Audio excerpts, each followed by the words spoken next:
రాజ్యాంగం ఎన్నడూ లేనంత పటిష్టంగా ఉంది. కాకపోతే ప్రజలకి సంబంధించి ఒక భయోత్పాతాన్ని క్రియేట్ చేసి బడుగు బలహీన వర్గాలని కన్విన్స్ చేయడం కాదు, కన్ఫ్యూజ్ చేస్తూ సాగినటువంటి కాంగ్రెస్ ఐఎన్డీఏ కూటమి ప్రచారం రాజ్యాంగ ప్రతులు చేత పట్టుకుని హడావిడి చేసుకొచ్చారు రాహుల్ గాంధీ.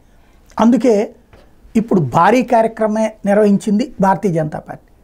కరెక్ట్గా ఈ టైంలోనే రాజ్యాంగం ఇచ్చినటువంటి హక్కులన్నిటినీ తీసేస్తూ రాజ్యాంగపు అమలు విధానాన్ని పక్కన పెట్టేసి కంప్లీట్ నియంతృత్వ విధానం తీసుకొచ్చిన ఎమర్జెన్సీ 77 నాడు జరిగినటువంటి ఎమర్జెన్సీని బేస్ చేసుకుని ఇది 70లో జరిగినటువంటి ఎమర్జెన్సీని బేస్ చేసుకుని 75 నుండి జరిగిన ఎమర్జెన్సీని 77 దాకా జరిగినటువంటి దాన్ని ఈవేళ దేశవ్యాప్తంగా నిరసనల ద్వారా గుర్తు చేసుకొచ్చింది.